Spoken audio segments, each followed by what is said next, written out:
Welcome back to another episode of the Downsizing Roadmap podcast with your hosts, Jody Roscoe and Heather Fisher. We're talking about all things downsizing, from our own experiences with clients to guest experts. Let's make downsizing easier, one conversation at a time. Hi, welcome to the Downsizing Roadmap podcast. Today's topic, preparing to downsize 10 years before you move. That seems kind of crazy, but it's actually such a smart plan. Yeah, I actually feel like this is close to home for me. Same. I'm like, okay, I'm No, in my it definitely is. early 50s, and these are, what we're going to talk about today is some of the mindset I've been feeling myself start to broach. So we're just going to talk about how this downsizing can be a really long process, and that if you do start looking at it way early, it can just give you more and more choices and options and ease. Yeah, I think that's the key. More choices. Your life will get easier as you go along instead of harder. And you're going to start living intentionally, and it's going to feel better all the way along until you get to where you're ready to go. And when you get there, you will be ready instead of like, oh gosh, now I have to deal with all the repercussions of the decisions I haven't made over the last 10 years. So I'm Jody Roscoe. I'm Heather Fisher, and this is truly setting up a future that you're going to be grateful for later. Yeah. No, totally, 100%, because we have worked with so many people who have not done this, and they just kind of procrastinate it down the road. And I know this needs to happen, but I'll just deal with that later and later and later and later until it gets to a place where it's harder either physically or emotionally, often physically, because they just can't anymore. And then they're like, oh yeah, we really have to do it now. And they've lived in that knowing they need to, mental weight of that space all that time. Yeah. And this way you can know you've made those early decisions and early steps that you can live a little more carefree and really enjoy the ease that you're building into your life for the future now. Yeah. It's a wonderful way to do things. I think because we do this all the time, I think a lot about, like, I don't want to leave this for my kids. Some people's philosophy is like, oh, my kids will deal with it when I'm gone. But I don't want to. I don't want to leave it for them. That happened for me, and that wasn't an amazing experience. And most of the people that we talk to who don't want to leave it for the kids have had to deal with it as the adult kid. And so it's really, really important for me to not leave it. And so starting now is just exactly what I should be doing. Yeah, I think layering onto that, I see people that we meet, clients and family members and stuff, that are living under the weight of knowing they have way too much stuff and they don't know what to deal with it, that I don't want to leave that burden to my future self. Yeah, like, not even your kids, just to you. Yeah. I love that. Yeah, I want to handle that now, so that I'm not living under that weight of what did I do to myself. Yeah, because your choices absolutely close down. And the fact that to make a choice, there's so much that has to be done to get there is just, paralyzing for people when they get to that place. So let's not paralyze ourselves when we get older. So the 10-year philosophy, right? We're not leaving our house, right? You're not leaving. You just got your new house. Yes. So we're not leaving our house, but we are going to prepare to live well in it. We're going to live well. We're going to live intentionally in our house until we're ready for that next chapter. But when the next chapter comes, we will be ready. Absolutely. And guys, new chapters come so much faster than we feel like they're going to be. You think when your kids are little and then suddenly they're 10. Right. And then suddenly they go to college. Right. And then suddenly they're getting married. Yeah, they're getting married. Like those 10 years, when we say that as the topic, sounds like, oh, so far down the road, but blink of an eye sometimes. Yeah, for sure. It changes, and this is just real easy early way to make some choices. So start with some future planning. When in your mind, when you're retired or when, you're in a place where you don't want this house that you have now, what's your life going to look like? And it may change in the future, and it's okay. But what could that look like? Imagine yourself, and what are you going to need? What kind of finances are you going to need?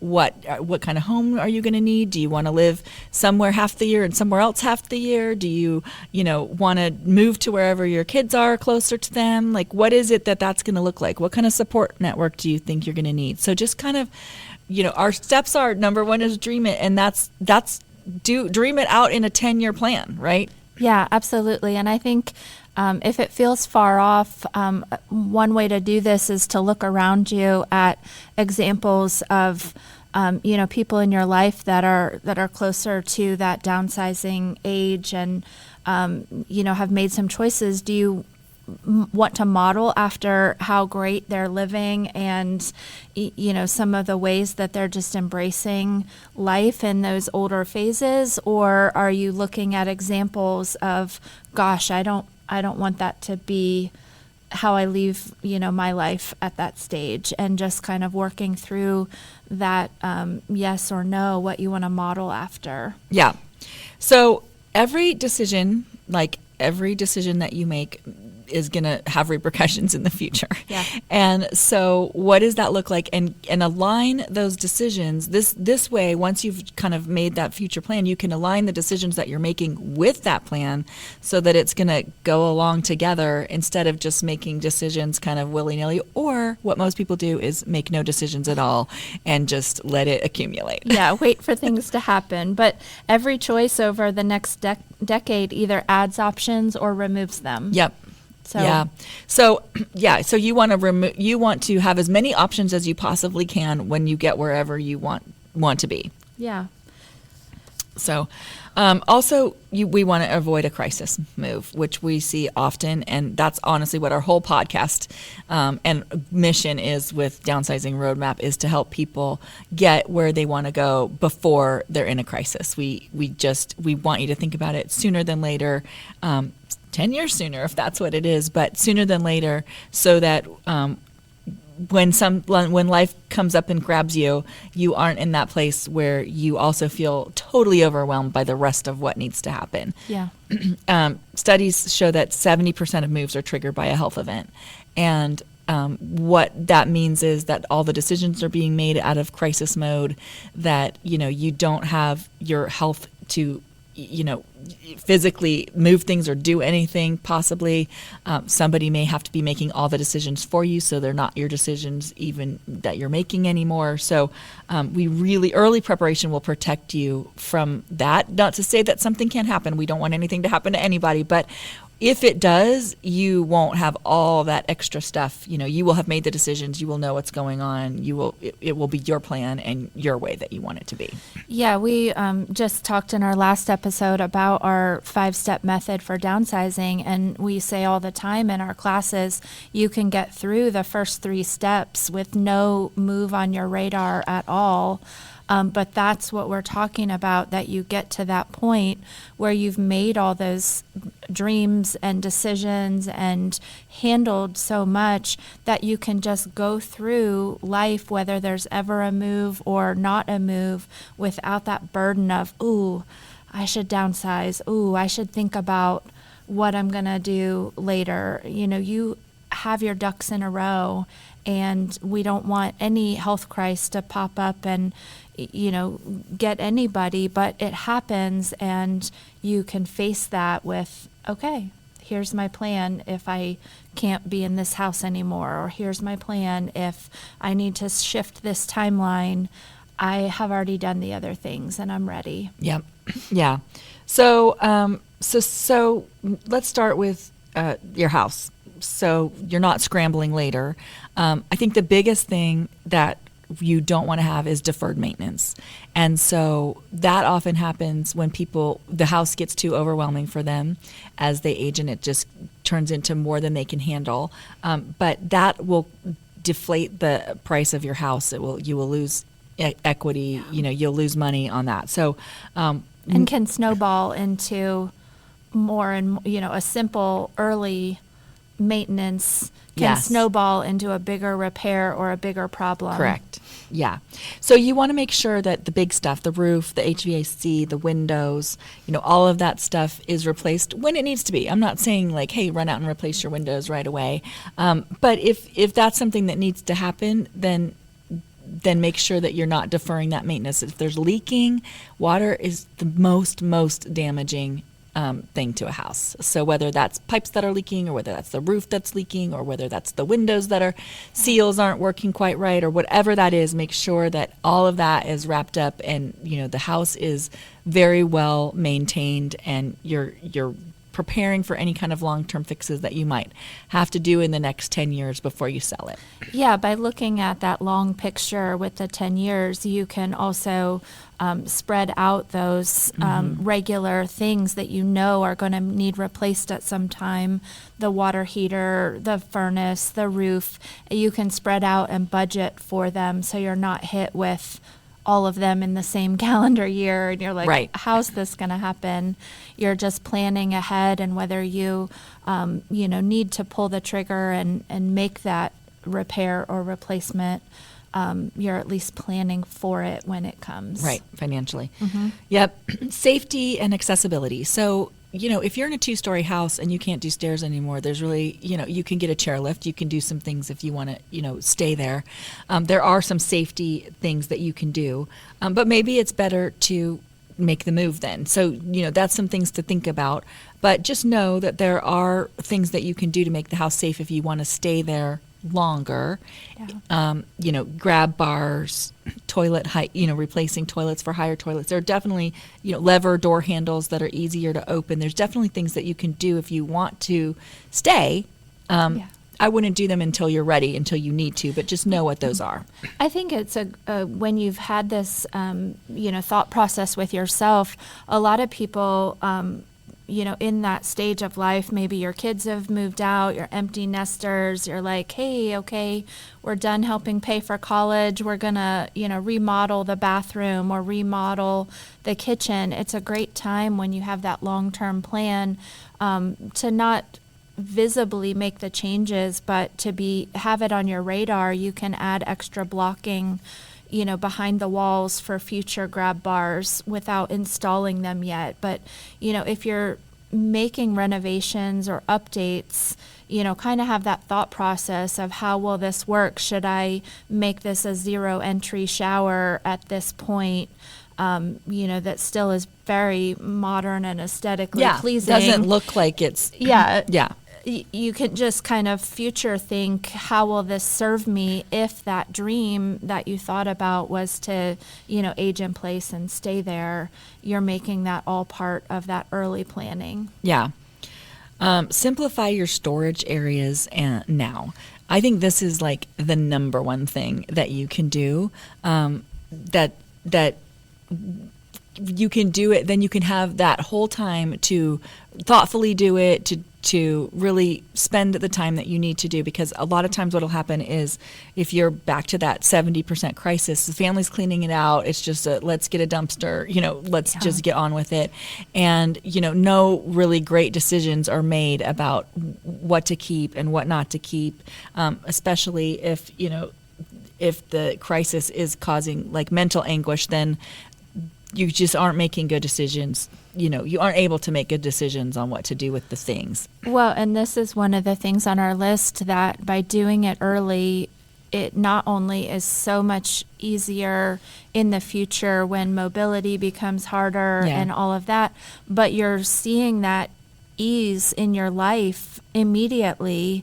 And, the things like mobility issues or some other health problems, they're not always an instantaneous change. They're a slower creep on things get harder. I mean, we've been doing some, moving and installing things, and, we put some cabinets up in our laundry room, and I'm just like, oh, my back hurts, and that was harder to do this than it used to be. And you start doing that. So once you're simplifying storage and how to access things, you will reap that benefit now and in the future. Yeah.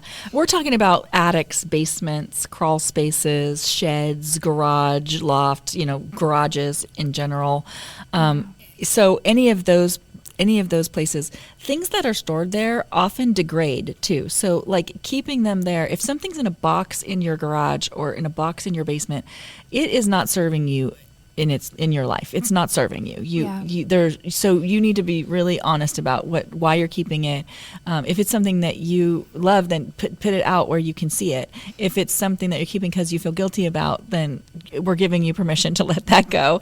And so I think that we spend a time, like when we're young and we have our kids, it's like an accumulation time, right? You buy all the things, like you get your stuff for your kids and you get your house together, and it's a whole like time of accumulation. And so these 10 years are going to be a time where you're going to just really focus on living lighter, right? Yeah. And letting go of some of those things that you've accumulated and served you and served your purpose when they needed to, but now probably don't need to be in your house anymore. Yeah, it's a phase when you can be trying to use what you already have. If you have craft supplies, if you have duplicates of things, if you have, too many holiday items, try out, like, do I actually put all of this out at the holidays, and do I want to use it all? If not, it's okay to let that go. Or, instead of buying, new fabric every time you have a new project, what can you use what you already have? And if there's not a time where that works out, it's time for that stuff to go. Yep. Yeah. So I love to use what you have because I think a lot of times we just think, oh, I need to just go get, I want to do something, I'm going to go get it.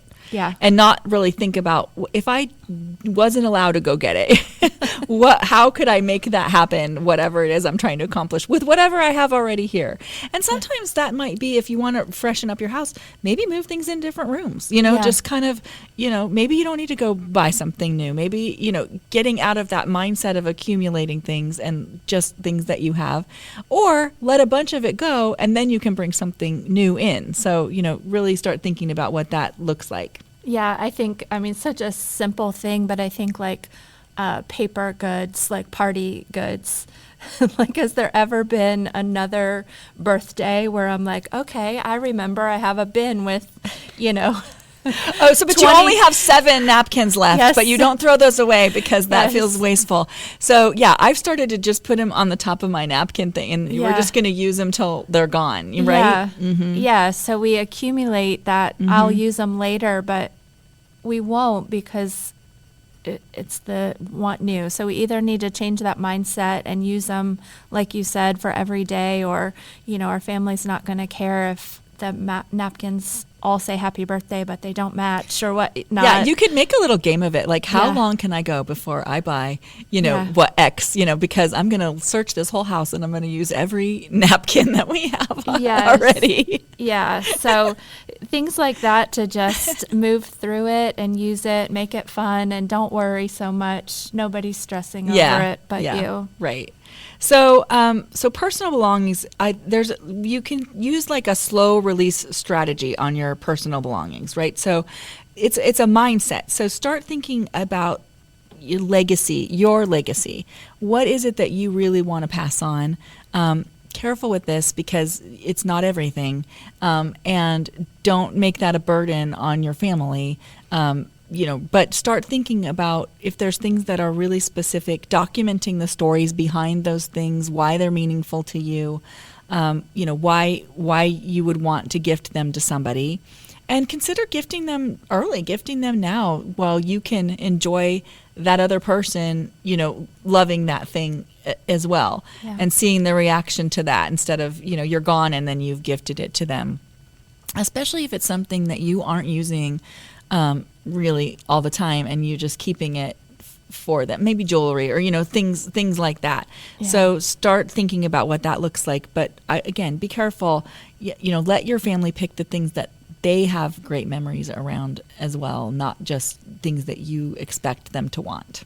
Yeah, and I think early on, documenting the stories and keeping it with that, and letting, those people that you want to have things know what those items are and why. And if you're not ready to give it early, that's okay, but just that knowledge. So if it comes to a point where someone had to take care of your things for you in a crisis, they're clear on that permission of, oh my gosh, I know where the important items are and what those things are, and the rest I can just handle in an easier way. And not feel guilty about it, and not be questioning, I wonder what they would have wanted me to do here, wonder what they would have wanted me to do here. Yeah. You're very clearly laying that out. So legacy thinking, what is your legacy? What are the things that make you you? Do you cook all the time? Do you want to share all your recipes with your kids? Make them books, like start doing that,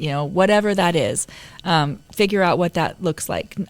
Number 2, break that deferred decision cycle. So that deferred decision cycle is basically like, hey, I'm not really using this thing anymore, so I'm going to just shove it in the, basement / attic / garage / storage area, and not making a decision on it, just kind of being the stuffer, right? I can be a stuffer. And then it just gets postponed forever because you're never looking at it again. Now it's just stuffed in a drawer or a closet or some storage place, and so you stop making decisions on it. So don't do that. Stop procrastinating the decisions or deferring the decisions.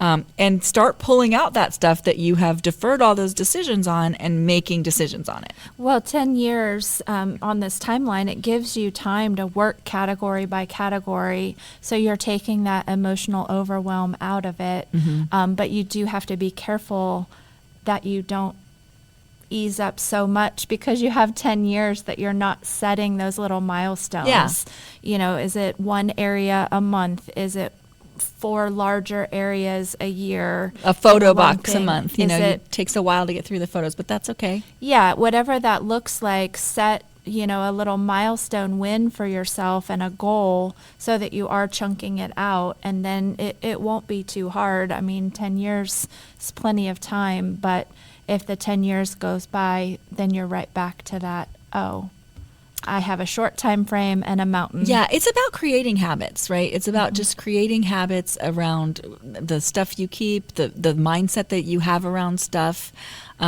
It's just creating, like, tell yourself you're going to do this 10 minutes a day, or, one time a week, or, whatever, once a month even. Just 10 years is a long time, but like you said, it'll go by in a minute and then you won't have done it. So give yourself some parameter of what you're expecting to do for yourself. It's like any goal. The time goes by whether you do anything or not. Yeah. So at the end of that time, do you want to look back at all you accomplished, or do you want to be still facing that same mountain? There's no way around it. You got to go through it. Yeah. Something you can do is start testing a lighter lifestyle. So you can get rid of 10% of the items that are in an area that kind of feels full already, and just see what that looks like. That could be your linen closet, go through that, get rid of some things that you don't use. That could be your kitchen drawer that you have all of your gadgets in and it's a little bit stuffed, and you just kind of get rid of some of those things and just start testing out what it feels like to be living a little lighter, because it feels great, I will tell you. It feels great. I will have to say, we do this all the time, and I'm not a super keeper, and so I was pretty adamant when we moved to just not bring a lot of stuff we don't want, and we have a completely empty dresser in our bedroom that we have all of our stuff unpacked and in the closet. We have that, and I don't think my husband and I have a single thing in either side of the dresser.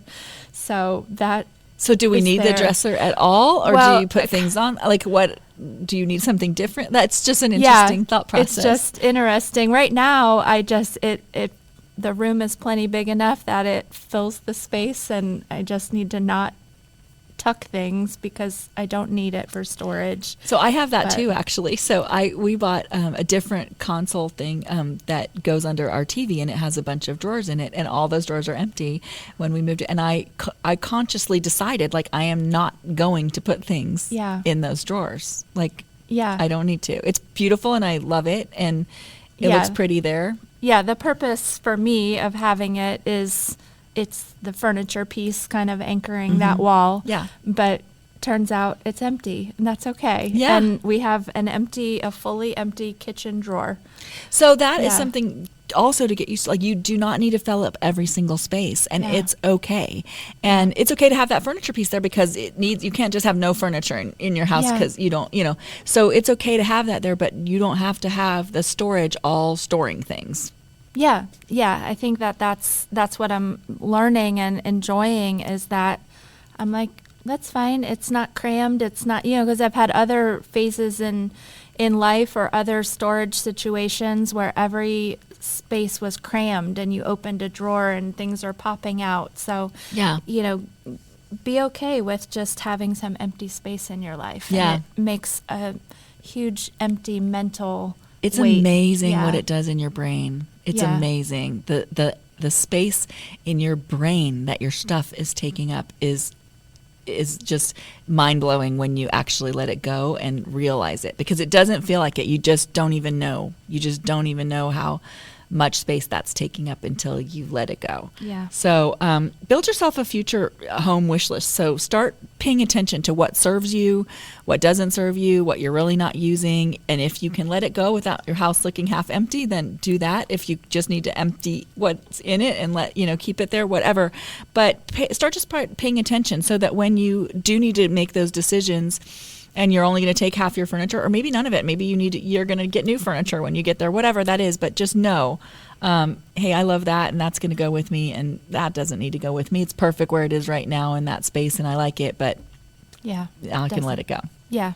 Yeah, absolutely.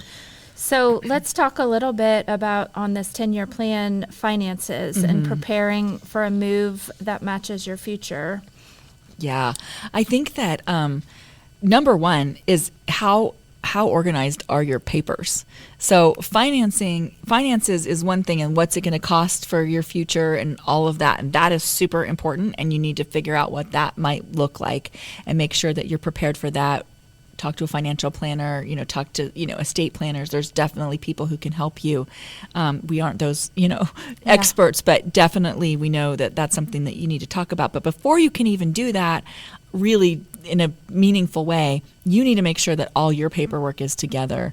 All of the important documents are together. You don't have, all paperwork from the last 20 years that is mucking up the stuff that's important and the stuff that you really need.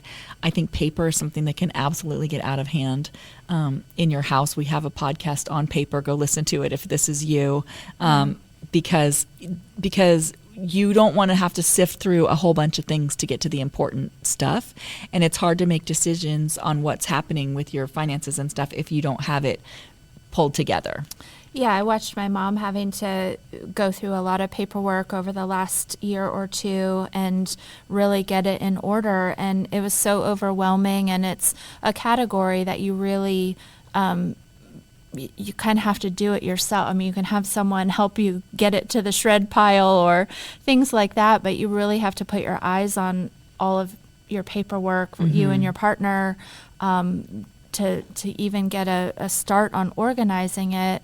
But now that she's done it and it's organized, that weight is lifted, and she knows exactly, when she needs various things for. You just need all of that at a moment's notice. Yeah, people sometimes. will ask you for, do you have this? I don't know. Yeah, and that weight is lifted if you just have it organized and it's not, 8 file cabinets overstuffed. You're just like, here's exactly what I need, and it's updated. And I know I revisit that at least once a year, making sure it's still organized. Yeah.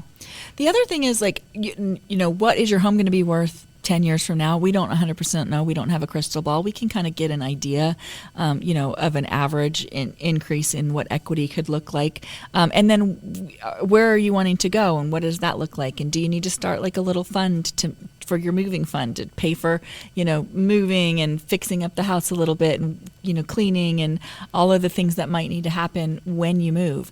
Maybe you do want to live somewhere else. Maybe you buy that house now. Maybe it's 10 years less expensive right now, and maybe you rent it out until you're ready, or maybe you do something. There's some thought process that you can go through on if you have the 10-year time, then you have so many more options on what that looks like. And if you want to end up somewhere else, or in, even in your same area, but you think you could buy that and, now and rent it out and have it pay for itself, there's so many options that you can do. Yeah, we know from talking with our young adult kids that the earlier you start when it comes to money, and whatever your plan is for it to work for you in the future, the earlier you start, the more it has time to snowball into a bigger dream. So just thinking, am I going to want, additional funds for a second home or a vacation home, or buying it now so I can use it later? The earlier you make all those choices, the less of a financial burden they are. And as you're talking to, whatever financial team you have in your life, your accountant, your financial planner, if you've done that step one of dreaming, and that we always talk about, you can take that to that team of financial people and say, here's my dream, here's my time frame, here's, my picture, how can we make this happen? What are the tax implications of doing it this way versus that way? What does my strategy look like, right alongside with, us as your real estate agent to help you with what's that equity in my home and how can that be used for that? Yeah, I mean, retirement timing can really affect too. If you want to get a mortgage on something, if you don't have an income anymore, that all can, be just changes. Yeah, really change it. And so it might be worthwhile to buy it while you're still working, and, really pay attention to what that all looks like. So, talk to a real estate agent about any of that stuff, and your financial planner. Absolutely. Yep. Okay, lifestyle mindset. So preparing for your next chapter, right? So it's not just your house. It's also, your social, like if you're going to move out of town, what's that going to look like? What kind of clubs, volunteering, interests, church circle, whatever it is. What are you doing? How are you staying connected? Are you going to stay connected in the community you're in now? Do you have a community you're going to go to that you need to start looking at what that might look like? Yeah, it's like building your own ecosystem of what that looks like. And sometimes people, that is so built into their work life that they feel a bit lost, if they retire and that's not their day-to-day anymore. What does your day look like? Who are you, hanging out with? What are you doing? What's your pace of life, right? Mm-hmm. Like, sometimes we're so hectic, we have kids and parents and, all of the things, jobs and so much going on. The future then is probably going to be a little simpler, and, how can you simplify what you're doing a little bit right now? Just test drive that a little bit. Yeah, or some people are scared of the simplicity and think they'd be, crawling out of their skin. Like I would be so bored. I don't know what I would do. And so just kind of figuring out that, combination of things and time spent and what feels good. Yeah. Yep. So, just, you want to reduce your future burdens for your kids. Honestly, that's what I want to do. That's my biggest motivator on this. So, just take some small steps to figure out how you're going to do that. Yeah, absolutely. So if we, run through really quickly a review of, the kind of what we've been talking about, how you can use the next 10 years. In a timeline. Yeah, in a timeline, years 8 to 10 years out from a big change, you can start thinking about the big ticket maintenance, begin any safety improvements, definitely start decluttering your storage zones, and using up excess things so you're getting rid of the weight of items. Mm-hmm. Yep. And then 6 to 8 years out, you can, reevaluate what spaces you actually use. I mean, are there bedrooms that you basically don't even go into anymore? Lighten up your sentimental stuff. Maybe now you're tackling your pictures and, things that were family heirlooms. Always, revisit that financial projection, because it's going to change as life changes. So I would do that, yearly, probably, just kind of make sure you're on track. Yeah, and make sure that what you thought you wanted to do 10 years from now is still what you want to do 8 years from now or 6 years from now, or, has your thought process changed if your kids moved to a different town and now you're going to go there? What is it? Just making sure that you're still aligned with whatever goals that you really are trying to accomplish. Yeah, when you get to years 4 to 6 out, you want to start looking at maybe some of those cosmetic updates if you're preparing for a sale in the next few years. Again, talk to an agent before you do that. Yeah. Start thinking seriously about the not just a vaguer dream, but specifically what you're looking for in your next home. And start maybe early gifting items that you won't be taking. Yep. And if you're 2 to 4 years out, you're still moving towards that lighter daily lifestyle, finalizing your wish list for your next home. So now you're really like, okay, in a couple years, like this is what I want to be, where I want to be. And, that might be doing some research out in the marketplace and figuring out what fits for you, what feels good, what size of a house, what location of a house, really doing some more, on the ground work about what that could look like. Yeah, and if you're 1 to 2 years out, if you haven't called us or a real estate professional yet, this is definitely the time to do that, to execute on any remaining updates or last minute things, your final decluttering so that you don't have to pack and pay to move. Stuff that you're not taking with you, prepping your listing timeline. I would say, make sure you know what your next options are. If you're buying another house, what is is it a buyer's market? Is it a seller's market? What will your timeline maybe look like? If you're thinking about a senior community, this is definitely the time you need to be researching, finding out if there are wait lists that can change your timeline and getting on those. Just making that early planning. We're 8 years into this plan, but it's still 1 to 2 years out. You want to. Yeah, and honestly, if you're looking at a community, depending on your area, I would be looking at that 3 to 4 years out, because there are definitely there are popular communities where the wait is 3 to 4 years. Yeah. To get into some of their patio home kind of situations and whatever. So. If that's something that if that's what you think your next move is, I would move that section of it into the 3 to 4 year.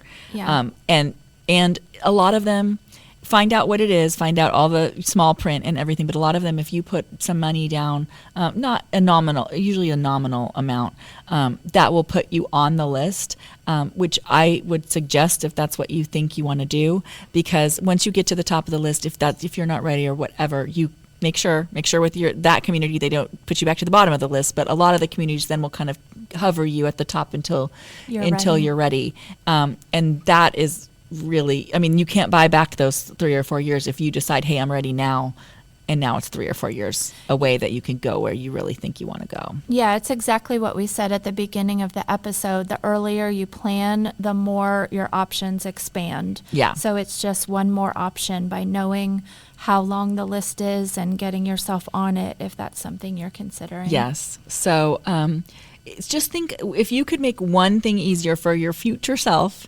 what would it be, right? Yeah. For me, it's like stuff getting rid of, I think. Yeah, living a lighter life in my home is just so freeing. Yep. So it doesn't have to be a fast process. You guys, start thinking about it now.